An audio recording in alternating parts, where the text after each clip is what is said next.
So this is my BeamNG Daily. I made this January 1st this year, and I've been using it in BeamNG pretty much anytime I make a video. I drive it to the location that I'm going to do whatever I'm going to do at, whether that be drive an automation car or something else.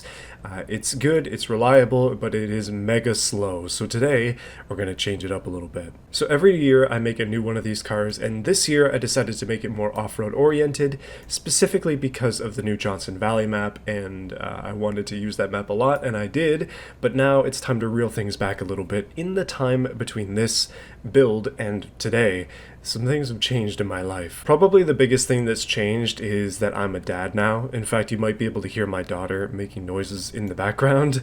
That's what she does. That's what babies do. But I'm thinking more practically now. I'm thinking like, what can we get that's going to be useful for the family? And so let's make a minivan daily for 2024. I might have to change this at some point throughout the year just because I get tired of it, but it's minivan time. Oh yeah, this is the BeamNG garage, by the way, where you can actually open your doors and stuff. It's almost like the Forza equivalent. I forgot what that place is called, but basically, instead of Jeremy Clarkson telling you all about the car, it's me. Oh, she's looking very Chrysler minivan-esque right now. That is classic there. There's absolutely zero screens or anything like that back in the day. Just practical needs, and that's pretty much it. You can even see we got the, what is that, 5 seats in the back? Maybe, yeah, 5. 2 in the front, 7-seater. That's probably too much for me, but let's customize it a little bit and see what we can do with this van. I know it has a lot of options. So I believe that this van can also be made all-wheel drive, which is going to be cool, but first thing I'm going to work on is the drivetrain. We have a 2.5 i4 that's not bad, but I do like to get places quickly, so let's turn things up a little bit. We got a lot of engine options actually. 2.2 liter i4 regular, 2.5 i4 diesel, 3.3 v6, 3.8 v6, and a 4.4 liter v8. What's that look like in there? That's got to be completely different. That actually added a bunch of weight to the front of this, and it seems to be sagging at the front now and higher at the back, which is hilarious. I also like how it still says 2.5. It's basically a sleeper now. I just want to say for reference that it's now a 4.4 liter v8 front wheel drive. This thing would be doing burnouts all day. In fact, why don't we test it and see how good of a burnout it does? I mean, it doesn't really make that much noise. Yeah, I can definitely hear the V8, but it's very subdued by this exhaust. This exhaust is far too small for this engine. That being said, this thing has no traction control. Yes. Oh, yes. Okay. We definitely... I'm hard pressed to get rid of the front wheel drive. Almost always I make things all wheel drive, but today, you know what? Let's go mega sleeper van just for fun. I'm going to put all the hardcore driveline components on it. We'll try and get some better suspension so it doesn't just sag as soon as you hit the brakes. Like, look at that. That is way too soft. And the exterior is going to be pretty much exactly like this. Maybe a little bit different. Maybe some hints of something a little bit bigger under the hood, perhaps. But it's going to be basic. Okay, first thing to do is to turn up the boost. Basically, we need an adjustable race ECU. Stock long block, no boy. We need stage 3 performance, please and thank you. Although I don't know if the heavy duty one is better, but it's all right. Engine cover, I don't know, we'll put one of those on for fun. So in a bit of a weird level of detail, you actually have to go inside of the van and release the hood latch, which is way down here, in order to get the hood to open, but with the hood open, you can see that engine cover in place, the 440 V8 Power FI, which is really cool. So let's see what else we can do. I may or may not have hit stage 3 supercharger, and I still can't open the hood, but things are going a little bit out of control here. Yeah, we're definitely going to need all-wheel drive, so I'm just going to do all-wheel drive race exhaust, just kind of ahead of time, although I don't know what difference that makes. Maybe it just has space for the diff or something, but we're going to need some all-wheel drive in order to lay this power down. It's not going to be drivable without that. So the transmission, now this is very, very important. If we have a 4-speed auto, we have a lot of other options as well. I'm just going to do a race 6-speed sequential transmission, and hopefully we can still get the all-wheel drive transfer case in there. Limited slip front diff, and we do have Let's just do race adjustable so we can adjust it as necessary. We don't want it to be too aggressive, so it's going to take some tuning, but everything here is looking good. Now we have all the components set up for all-wheel drive, but we don't actually have all-wheel drive because I'm missing a few features, including at the back. We got to put a different suspension in there. This beam axle is not going to support the all-wheel drive we need, so independent it is. Rear diff, race limited slip please. So I got a little badge on the back that says all-wheel drive, which is cool, and let's put the 4.4 on there as well, just because that's way too cool to pass up. 4.4 V8, boys, you don't see that often in minivans. And for the trim level and stuff, let's do the SE sport lettering, which is, or trim lettering, and then we'll definitely do sport too. We're pretty much putting all of the possible decals on the back. That is a lot of stuff going on down there. We can also get a spoiler on there, which is cool. We can either do late or early. I guess there are different variants of this, maybe a facelift at some point. And spoiler extension. No, we don't need that. Okay, everything is looking a little bit better, although the suspension on this is absolutely screwed. Alright, let's tackle the rear suspension first, just because we can. This is what it looks like currently. It is transverse rear leaf springs. Let's just switch those immediately to the race setup, and this might lower it significantly, and it in fact did, which is good. Rear struts, let's do race rear struts. I think you get the idea. We're switching to disc brakes on the back, which is going to make a big difference in stopping power.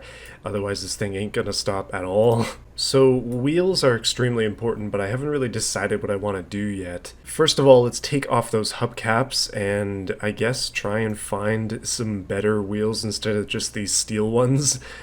Probably alloys would be best.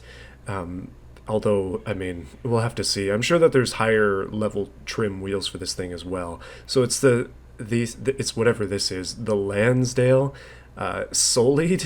I don't want to mispronounce that. Okay, we have a couple options. I just want to see what 18s are going to look like on it, just as a test. It might be, oh wow, that is aggressive. That's too much wheel. Okay, maybe not 18 by 8.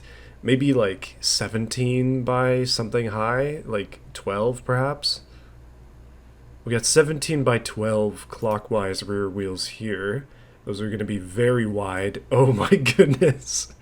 Oh man, every single mom at the drive-thru is jealous. Actually, this is a really good wheel right here. This is 17 by 7, so not quite as wide. It's actually kind of narrow, in fact, but it is a nice, like, style for this. Alright, I'm going to go with these. These are Bruckle base rear wheels. They're 17 by 8. I think they're going to be perfect. 17s might be a little bit big on this van, but it does say sport on the back, so you know what I'm saying. 17s are decent. We currently got race tires on there. We could do a lot of other things. That is a lot of options. They're 225/40 R17. I wouldn't mind a little bit more on that. 70? That's going to be huge. Oh my goodness, that's thick. Oh yes. Now if we're going off-road, that would be the pick. Now that is some meat on there. Sport rear tires, and they are 235/50 R17s. That is really cool. I like that a lot. So I think I'm going to go with those. We got some good meat on the back, so we'll just have to replicate that on the front once I fix the front suspension, which is next, because it's way too soft. Yikes, she looking good. Basically, I did all sport stuff on the front as well. You can see the calipers are beautiful and red right through there. Sport stuff is cool as heck on a minivan. Honestly, okay, I don't like minivans at all, and I'm in real life, I don't plan on buying one. I really don't want to.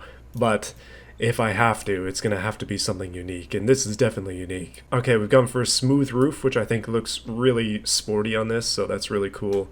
There's so many options in this. There's just so many options. Radiator support opens up into like this huge tree, which is nuts for something that should be theoretically simple, but that gives us a lot of options. We're currently running all late stuff. I think I'm fine with that. I mean, I don't know, I guess we could try tubular components maybe and weight reduce a little bit. Oh, okay, never mind, that's a little bit too aggressive. Now, I did say I wanted to give away a little bit of what this car is about, and I guess the wheels and maybe the 4.4 on the back kind of do that by themselves, but I'm hoping that some of these other things can also make a difference. Let's check the EU lights and see what those look like. So the only difference that I'm seeing is the side marker is yellow instead of clear, so admittedly, it does look better, so I'm going to keep that, unless custom looks better. We'll see. I was looking at it inverted there. The side here is the right side. I don't know, something's going on. It's early in the morning. This is orange, and that's the side marker. The EU side has it clear. That is an aggressive front light. I'm not super keen on it. The EU side is the one that has the clear indicator, which does look good. So we're going to do EU lights. Oh my goodness, that is aggressive. You can make a full-on sport minivan with this thing. That is really, really cool. But I'm just going to stick with the stock bumper for now. I am going to put on these side skirts just because I think they look really cool. Just little subtle details to make it look a little more sporty. Because why not? I mean, this is a very sport-oriented van. It has a supercharger on it, which is bananas. That's just way too cool. Realistically, I don't think I would mod the engine in a van that I'm giving to my wife to drive our children around. It doesn't seem like a good idea to potentially put her in a hazardous situation. But for myself, supercharging things, I'm definitely down. Oh, it's looking clean with the painted body trim. I'm gonna have to do that to the front too. That is looking so, so cool. I've added a little bit of a lip as well. Yeah, this van is looking sporty for sure. So this is what the high-end grille looks like. I'm gonna keep it just because it's the high-end one, but it does look pretty good. Like, it doesn't look bad. It's unique, to say the least. Okay, so interior. We're currently rocking a cloth interior. It doesn't look bad. It says carpet interior, which is awkward. I guess that's just the passenger version. Center console. Let's do a race sequential shifter in there to make it a little bit more realistic. We don't have the column shift anymore. This boy's sequential. Oh, that's mint. Oh my goodness. Okay, take a look at that in your minivan. That's cool. Driver's seat. We'll just keep this stuff the same. I know that this is weight and it doesn't make a lot of sense, but sport gray leather interior is cool. Tan leather, worn. Let's do sport gray leather. Taking a look at the seats, that's okay, I guess. It's a weird two-tone, but it's leather. It's supposed to be a fancy van, even though I made it from the base model. If you want to drop weight on this car, it has some pretty ridiculous details to get you to be able to do that, including taking off the shifter on the column and putting nothing there in its place, not even a cover panel. That's crazy. Okay, so I kind of went through the van and did a bunch of stuff, including adding tint and a tow hitch and just a lot of fun stuff like that. It still needs to be tuned pretty badly, especially the ride height and such, but we'll get to that when we get there. Basically, it's time to paint it. I have not done that yet. Now, it does have multiple paint configurations because there are different like paint designs. Basically, I've gone two-tone and I'm interested to see what that looks like, so let's give it a go. Most of my cars are, oh my goodness. Okay, the two-tone is absolutely mint. We're gonna have to keep that. I usually make cars like a bright color, so today we're actually just gonna go red, or like an orangey red kind of. That's pretty cool. And then on to paint number 2. That's a lot of options. We can go, the gray actually doesn't look terrible, but it is a little bit too bleak, I guess. I don't know. I'm fine with the double red on the van, and then the gray and red isn't too bad. Green and red is hilarious. Gold and red, oof. Yeah, I don't hate the red and the satin black. I think that looks really cool, so we're gonna keep that set up. And the paint is done. Let's just do an initial sort of tune on it. Just to keep it alive here. I think some of the stuff might need to be changed. The front and the rear final drive and stuff are all sort of set. I can definitely... Oof, RPM limit is set to 5,800. I feel like we can probably do more than that. Maybe just a little bit. There's a lot of tuning and stuff that you can do, including every single individual gear. This thing is not made for economy in the slightest. But I am going to just turn up some stuff here. We'll get a little bit more pressure in the front and back tires, up to 32. Our wheel offset in the front and the back are pretty minimal. We can't really do much with that. That's full offset in the front and the back there, and it does look pretty aggressive, so I guess I'll hang on to it. Everything else we're kind of just going to have to see what it feels like in game, and that's what we're going to do. Let's save this thing, make sure to make it 2024 daily. Can't lose this one. Alright, I'm just pulling out of the gas station. You know how it goes. This thing looks and sounds absolutely mean. Just take a listen. Oh man, that supercharger is way off. Oh my goodness. Okay, let's take it out for a bit of a drive and just... Oh no, I'm not used to fast. I think we might need better tires. Oh my goodness.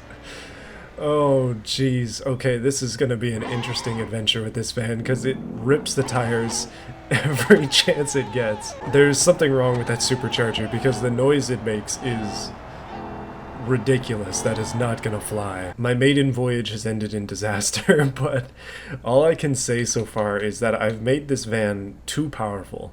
I've given it too much power. That's a rarity for me. Honestly, I think this van is going to be a lesson in control for me, because when you hit the gas, it's just like a slow burn, like... Oh wait, I'm in the wrong gear. But it's a slow burn, it's just like... building up the power. But if you just slam it, it just rips absolutely hard, especially in first gear. I think first gear needs to be retuned. It's just too short. We need to get the beans on it, but not that early. Like, I have to be extremely careful with this thing in order to keep it alive, and to keep myself alive pretty much. Like, any surface is just gone. Oh, we might need drag tires, honestly. See, this is the thing where, oh man, the guys at my work have been joking with me a lot about vans, because they know I don't really like minivans, and they're like, hey, you got a van yet? Is it time for a van? All that sort of stuff. That is a really small excavator, by the way, just compared to this van size. But I've been like, no, I'm good, I don't need a van. The reality is that vans are extremely useful for kids, and I grew up in various minivans over the years. I think over the years, my family had 3 different vans. One was a Chrysler Caravan, like an ancient one, and then they had a Pontiac Montana, and a Buick Terrazza, which is basically the same thing. But, oh geez. I grew up in minivans, and I actually took a bunch of my driver's tests in minivans as well. Which is kind of why I'm not keen on them. It's like front wheel drive, blah. My Tiburon is shaking in the garage right now. But they're just boring, in my opinion. That's pretty much it. They're kind of just like boring vehicles. And as a car enthusiast, I don't want to drive boring vehicles. Although I kind of do drive boring vehicles at the moment. If I had my ideal circumstance, then my family would only drive cool cars. But we might have to get a van eventually to be practical. I'm hoping that we don't have to. I'm hoping we can just be fine with a small SUV or a 3-row SUV, perhaps. But if we find that it's not working and we have to go van, then I might be converted. Who knows? I really value uniqueness in vehicles, and if the van is like a special trim variant or something, then I'm going to be a lot more likely to be interested in it than if it's just a regular, like, 3.6 liter Caravan or something like that. I know every Caravan is 3.6 liters, but maybe you get the point. Like, I just kind of, I don't know. Oh, jeez. I don't want to just succumb to the masses and have a vehicle that everybody else has. And then you look out in my driveway and you see a Ram truck and a RAV4. Like, it's, I don't know, a bit of hypocrisy, I guess. Ultimately, we kind of have to drive what we have to drive, and not everybody can drive V8 minivans everywhere. But you know, if there was a V8 all-wheel drive minivan on the market, I would definitely be looking at it. These days, hybrid is actually more interesting to me for a family vehicle, because I don't want to spend thousands of dollars in gas just to go to like our random destinations every year. Like, we go to the grocery store, we go see family. It's like the van or vehicle just kind of goes in these same places over and over. It's not like it gets taken on spirited fun drives. So if we can save money on gas, that's pretty much all I'm after. But anyways, hopefully pray for me that I don't have to get a van one day. But if I do, then make it a cool one. and maybe something that could be taken to the track like this. I didn't intend for this, but here we are. Let's do a quick little rep. I just kind of want to see how fast this thing can get up to, and the drag strip is like right over here. The oversteer, or understeer actually, is ridiculous. Oh my goodness. 200, I think the RPM limit is too low, like we gotta raise it up. 260. Oh my goodness, that's the last gear, that's all we got, 265, and then we basically lose control and fly into a ditch, and I'm going to be having a lot of fun with this thing. Oh man, see, this is why you don't have a V8 minivan. Those back passengers are toast. Boys, thank you for watching this video. I just wanted to let you know that the engine still works in this van, so if you want to steal it and put it in your race car, I would say go ahead. Until then, thank you for watching. I'll see you guys again soon. Happy not 2024 yet. It's not even Christmas yet. I'm putting this out today because I want to. Alright, see you next time.